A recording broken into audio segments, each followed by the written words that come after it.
What's up, everybody? Chase Haynes here, and today we're going to be talking about Python variables.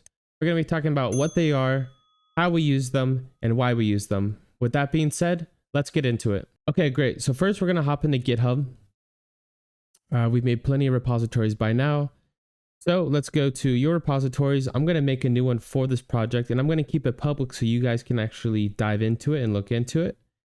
So we're going to create a new repository, no template. We're going to name it Python variables.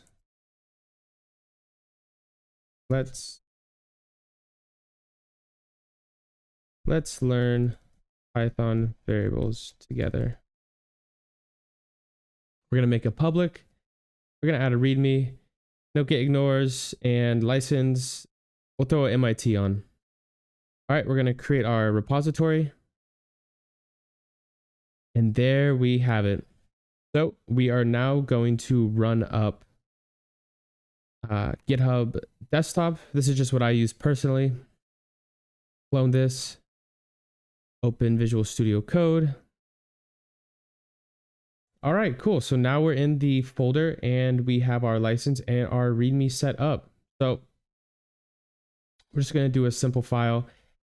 Like I said, nothing crazy. So we're going to just do a variables.py.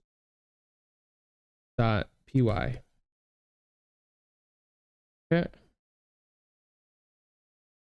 So from here, we can start talking about what variables are, right? So what are variables? So what is a variable, right? So for Python, we're going to hit Shift pound, right? This is what we call a comment. And we're going to say that a variable is a set container for storing data values. Okay, great. So we have like a definition of what a variable is, right? But how can we write this out? So a variable, we are going to say X is a variable and it is equal to, and let's work with integers right now. We are going to say 50. Okay, so the variable X, which is empty at this time, right? It's a container. There's nothing in it, right? Now we have the integer 50 and we place it inside of this container, right? So now X has the value of 50. So now a way to see this on Visual Studio Code is we are going to type print, and then we are going to place the variable just like that. You're going to hit run, and it is going to pop up here. You can see I have some previous ones I've worked with, but clear that. There we go. Clean slate. X is equal to 50, right? Very simple. Now let's do strings. I'm going to talk about what strings are more in a different video, but just follow along for now. So we are going to create a new variable, right? So now let's do y, right? Y, right? An empty container, y, it's empty, is equal to, let's give it a number of 25, right? So now y, the container, this empty container, I have placed the integer 25 inside of this container, right? Storing it. We are going to go to line 7. We're going to print parentheses y. We are going to run that now. So now you can see in our terminal, we have the outputs that are printed out of 50 and 25. So from here, let us do something a little fancy, and then I'm going to jump into strings. So let's take line 8 out. And so now we have print X, right? So it's just showing 50. But what if we want to add the numbers together, right? So we have X plus Y. So now we're telling the system that we want to combine the numbers 50 and 25, right? We have our X container, our Y container, right? And create an output for the end. Great. So we want to create that output. You're going to hit run, and there we have 75, right? That makes sense. 50 plus 25 equals 75, right? Very easy. But now let's talk about the power of variables and why we are going to specify our variable names. So here we have lines 1 through 13, right? In more corporate settings, big jobs, whatever you're working on, freelancing, you're going to be working on projects with over hundreds and hundreds and hundreds of lines of code, right? You can't name everything XY, right? Once you define a variable, that is the said variable. So you're going to have to specify the variable name. So we are going to change X and we are going to name it, let's name it my favorite fruit, right? So let's name it mangoes. So mangoes, my favorite fruit, is equal to 50. Put some comments in here so we can understand thoroughly. Mangoes, let's put 50 mangoes. We're going to go down here. We're going to rename our variable Y, and we are going to name it my second favorite fruit, which is bananas, right? That's equal to 25.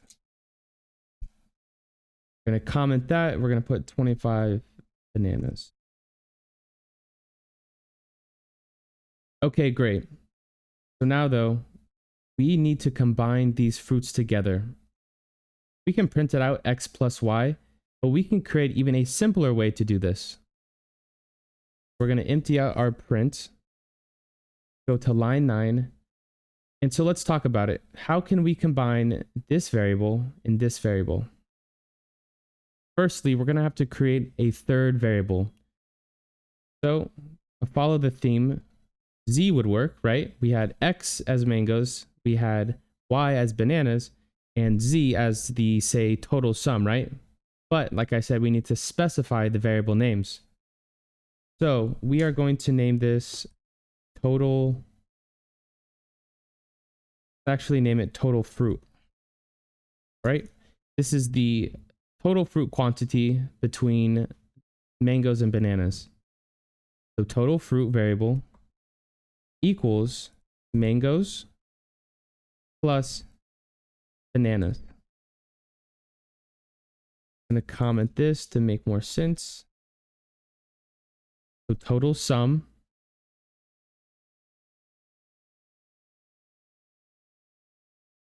of 50 mangoes plus 25 bananas, right? And what does that equal? So very simple now. We are going to just go to our print line and we are going to type in total fruit, because this variable is storing mangoes and bananas and the equation within it. So we don't need to type this anymore. Now we've funneled it down to one variable. We're going to then print, and there we go. 75, same answer, but a lot better of a way to do it. Additionally, we also have what we call strings. So we are going to start again. We can say X is equal to quotation marks. And one thing to note is that you can have quotation marks or single quotes. So we're going to say X is equal to my name, Chase, right?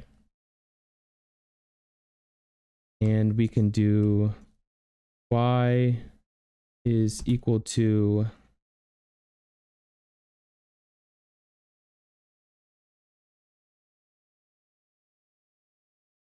I love my cat.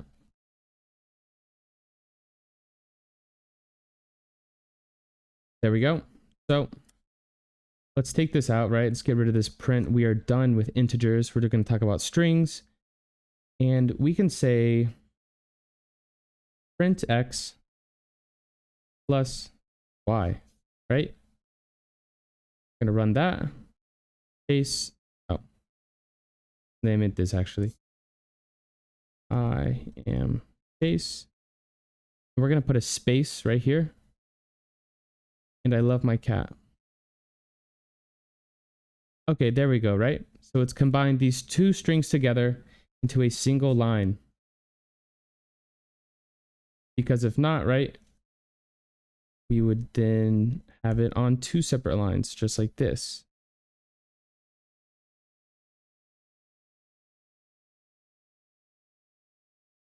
Right, how it breaks it down.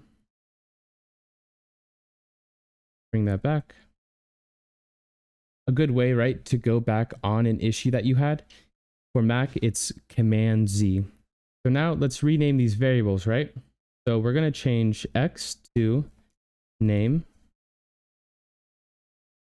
And Y we are going to change to emotion.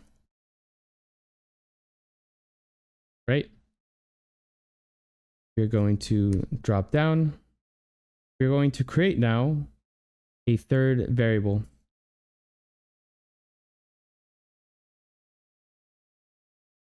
We're just going to make it a little lengthy, but just to break it down more, we're going to say sentence is equal to name plus emotion, right? So we go to our print.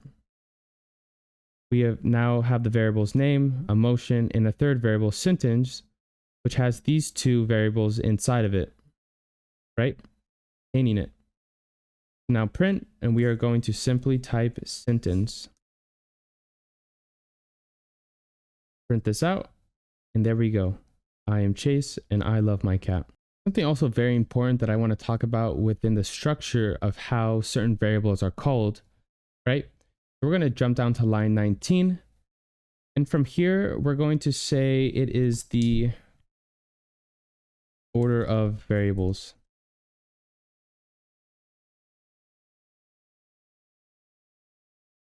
So what I mean by that is,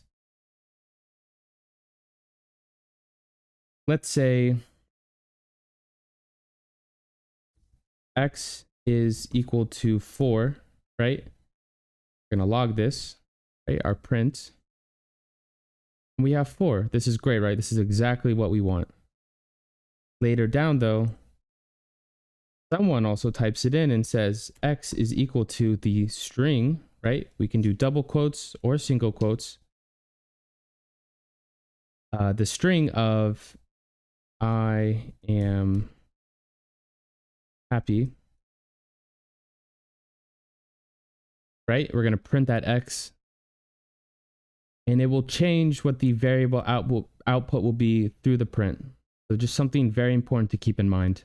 On top of the order of variables, right? Let's also talk about what types they are, right? We already know that this is an integer, this is a string, but how do we display that? Delete this. We're going to go to the print, and we're going to simply put type.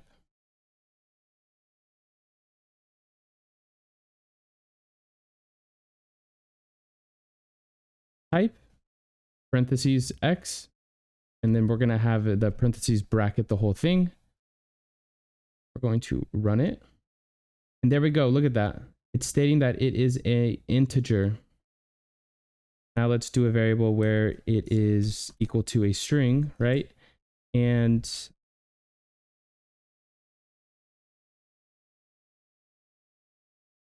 I'm going to run this, and it will change it to a string. This is just used so that you can identify what type of variable you're using. With that being said, if you like what you saw, hit that thumbs up and also hit that subscribe button. Thank you so much and have a great day.